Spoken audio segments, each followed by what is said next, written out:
I would order pizza and sit on my couch watching tutorials and coding and failing and coding and failing, testing, reloading, um, and learning from my mistakes for hours on end at the beginning of my career. Because at the time, it wasn't even a career, it was just a hobby, something I was interested in doing. And that intrinsic motivation far outweighed anything that anybody could pay me, at the time at least. Of course, maybe there was some distant belief that I could get paid for this one day, but the value was obvious to me. It wasn't something that somebody had to explain to me. It wasn't something that somebody had to coach into me. Learning and producing and building and being creative and exploring, all of these things just kind of came naturally because I had some kind of reward that wasn't coming from outside. It was coming from inside. And this concept of intrinsic motivation is so different. It feels so different from extrinsic motivation. And I want to talk to you more about this because it could be a potential unlock for you in your career if you've stalled out. My name is Jonathan Cottrell, and my goal on the show is to help driven developers like you find clarity, perspective, and purpose in particular in this episode in your careers. And driven developers like you were probably driven in the beginning like I was.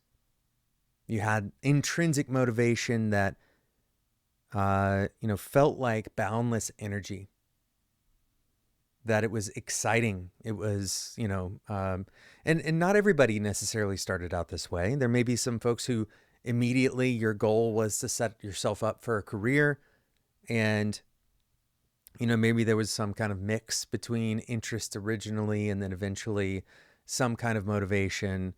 Maybe in school, for example, you had some kind of extrinsic motivation by way of grades or feedback from your teacher.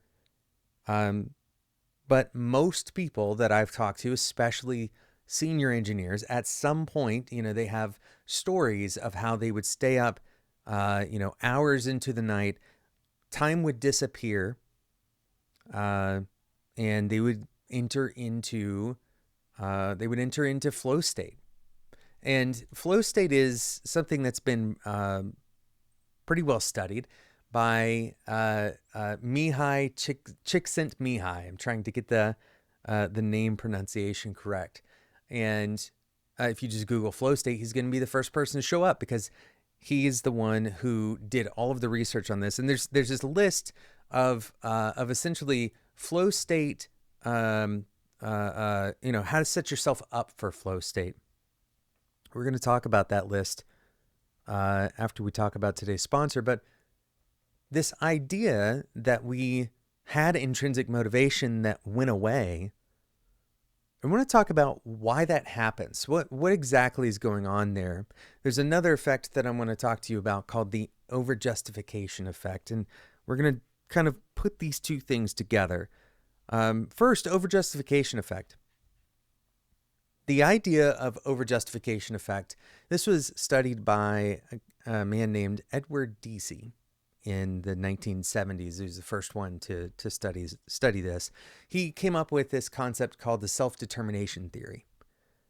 And the overjustification effect essentially says that once we receive an extrinsic motivator for doing some kind of work, some kind of task, that the intrinsic motivation that may have previously been our reason for doing that thing becomes weaker and sometimes is eventually completely replaced by the extrinsic motivator.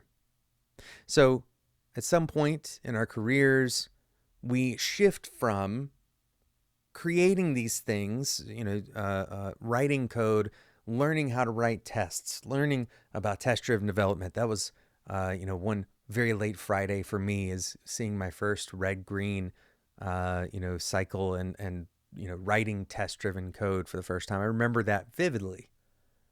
At some point, we move from doing that with no one watching to doing that as a job, to fulfill a JIRA ticket, to get a performance review, and eventually to get a paycheck.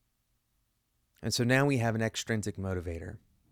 And the question really becomes, what is the balance between those things, and how much of that extrinsic motivation is necessary to kind of replace and totally supplant our intrinsic motivation? We're going to talk about how these things relate. Why is this even important for your career? As long as you're getting paid, why does it matter that it's an extrinsic motivator? All of these things actually do matter, because your goal, if you're listening to this Career Growth Accelerator series, your goal is ostensibly to move past a sticking point, right? To move past wherever you are today and grow again in your career. And I want you to think, right here before we go to our sponsor break, I want you to think about what your greatest period of career growth was. When did you grow the most? We're going to talk more about all of that right after we talk about today's sponsor, SERP API. SERP API is the live web search API for your application. Regardless of what you're building, you can get real-time search results fast directly in your app. So, for example, let's say you're building an LLM based application and you've integrated with OpenAPI or whatever, and you're running some kind of completion, right? A simple call to an LLM. Well, if you were using an LLM in the browser, the LLM actually has to use a live web search to go and get up-to-date information. That's because LLMs are locked to a particular date. Once they've been trained, they're locked to a particular date as far as the API is concerned. They can't really do live search very well. SERP API bridges that gap for you. You can get live search results as JSON. You can get the pieces of JSON that you want. So it's highly performant. You're not doing a bunch of over-the-wire data that you don't even need. It supports so many features and so many different search engines as well. Not just one or two of the big ones, but also some of the less well-known APIs. SERP API will support those as well. SERP API is going to give you back JSON without you having to deal with the CAPTCHAs or the scraping, all those headaches that you don't actually want to think about when you're building your app. They're fast. They've been doing this for long enough that companies like NVIDIA, Adobe, Shopify all rely on SERP API. And there's a free tier for you to get started and actually build your full integration before you ever commit to anything. So go and check it out, serpapi.com. That's SERP API.com. Thanks again to SERP API for sponsoring today's episode of Developer Tea. So today we're talking about this concept called the Overjustification Effect. And what this is really pointed at is the idea that our motivation, our fuel, our interest, our reason for doing something can change over time, even if the actual thing we're doing, the actual output, the activity itself, doesn't necessarily change very much, right? But there's something important about this shift. When you were doing something originally with intrinsic motivation, it's very likely that the boundaries that you had on that activity were fluid. So as your skill in that activity grows, what you actually do, your activity may change to adapt to the skill. And part of the reason for this is because of flow state. And I mentioned in the first half of the episode that we would talk a little bit about the flow state, kind of the ideal situation or ideal setup for flow state. In order to encourage flow state, you want to have a handful of things in place. And this is a list that I found published about flow state. One is clear goals exist, right? So you know exactly what you're trying to accomplish. Two, you're getting constant feedback. This means, you do something and immediately, ideally, the system itself is giving you immediate feedback. There's a balance between your challenge and skill, and this is the important thing related to what we were just talking about. As your skill grows, you will naturally take on more and more challenging things, right? Because otherwise you're not experiencing flow state. And you're actually optimizing for flow state when you have higher intrinsic motivation. We'll talk about why that is in just a minute. But because your skills are growing, you're naturally going to continue ramping up your own challenge without anybody telling you you have to, without anybody coercing you. This isn't coming in feedback. It's not coming as review.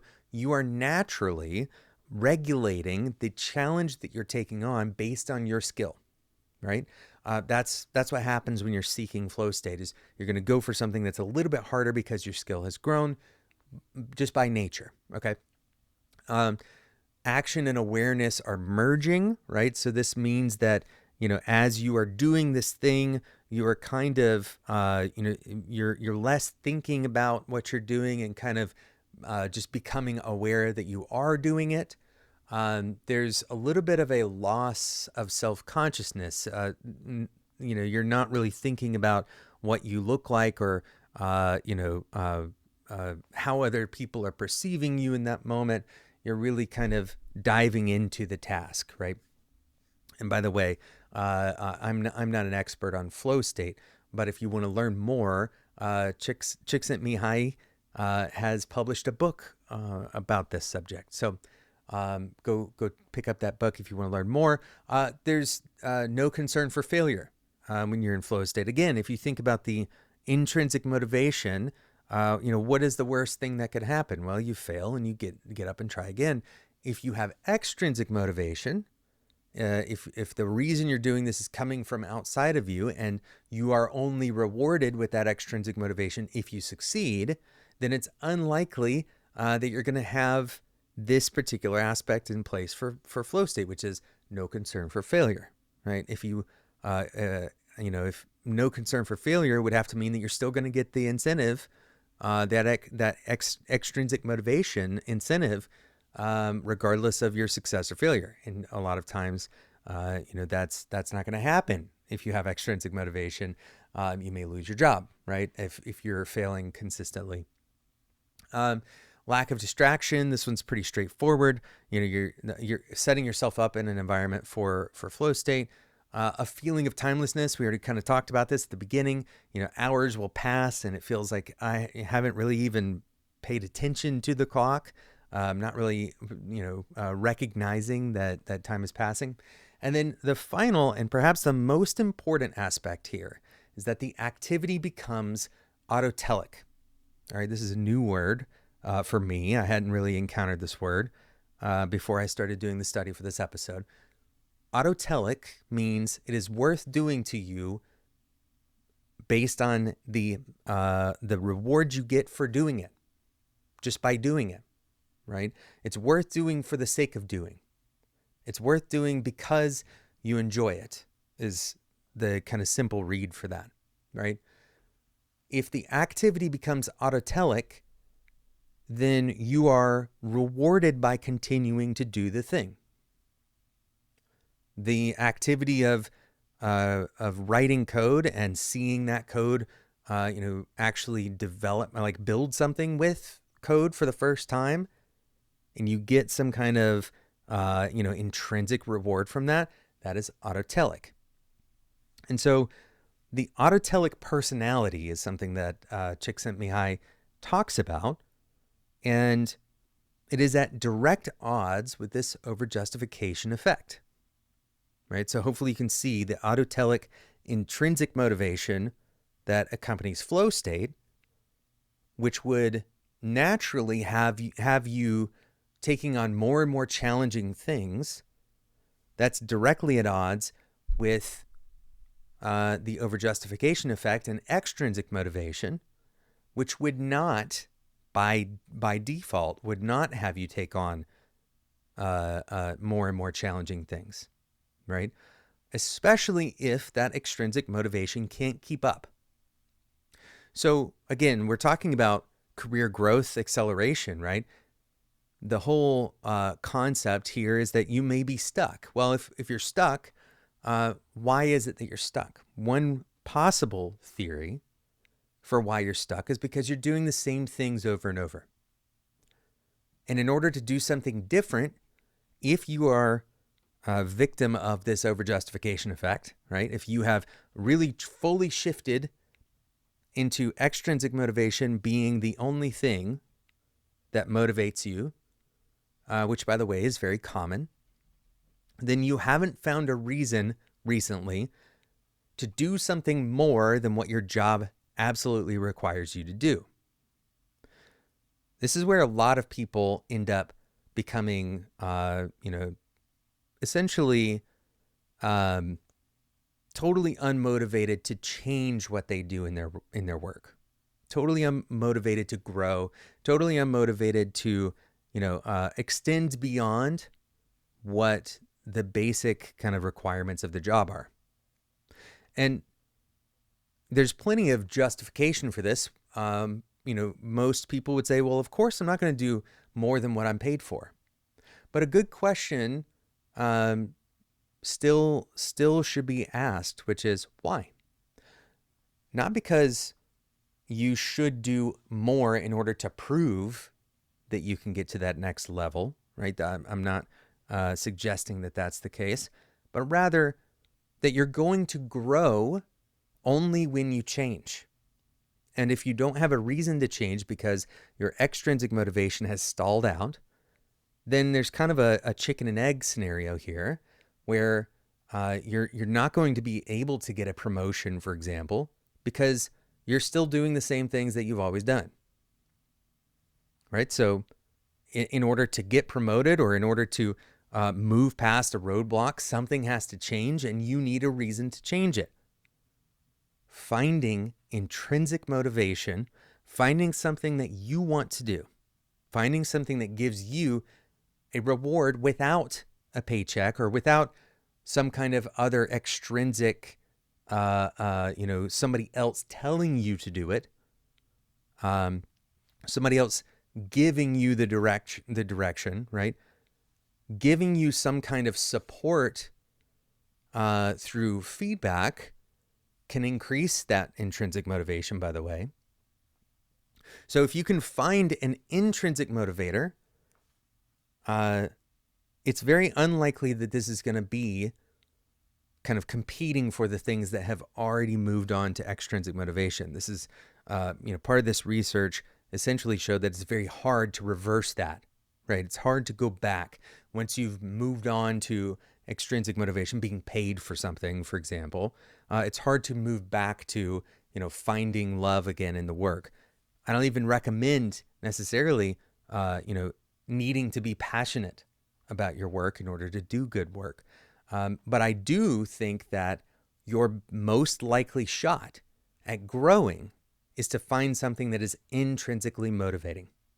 Find something that you do have enough internal reward that you will go and do it, right? Without somebody having to tell you how to do it or why to do it. So finding, and here's another kind of, a good reason to do this is because this is one of the only pathways to getting into flow state again, right? And you're much more likely to enjoy your work. You're much more likely, to do high quality work, especially if your work requires, new and creative insight, for example. You're more likely to do higher quality work if you can find yourself in flow state. This is really hard to do. Of course, we've said on the show many times recently, if you're here to find easy pathways, this is not the right place to be. I'm not going to give you easy pathways. This is difficult to do. Finding things that you genuinely enjoy enough to go and do them without having to be paid for them, that's hard to do. But it is, once you build this habit, you don't even have to necessarily do this as a part of your job, by the way. The autotelic personality is the differentiator for people who find ways to get into flow state. So you're looking for intrinsic motivation even if it's ancillary to the work you're doing, you're finding the intrinsic motivation, and that changes the way you approach your work, and you can find flow state through that process. Thank you so much for listening to this episode. Hopefully this is helpful to you if you've kind of found yourself stuck and wondering, why do I not love this work anymore? What has happened? Well, it's actually very normal. It's very normal to stop loving something because you've lost your intrinsic motivation for it, because it was replaced by extrinsic motivation. That is the overjustification effect. Go and Google it. It's really interesting to dive into what some of these studies have said and found. And you can probably start to gain more insight into what kinds of things would give you more intrinsic motivation and lead you back to more commonly having the opportunity to get into flow state. Thanks so much for listening. Thank you again to today's sponsor, SERP API. You can get started for free at serpapi.com. SERP API is the real-time web search API for whatever app you're building right now. Go and check it out. serpapi.com.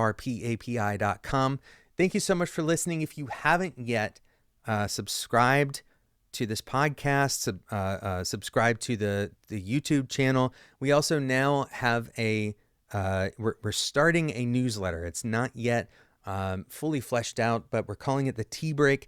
This is going to be an additional thing on top of what we're doing. You'll very likely have more content related to the discussions that we're having on these episodes. You can find the subscription for that at developertea.com. It's right there in the sidebar. Go and put your email in there. Thank you so much for listening. And until next time, enjoy your tea.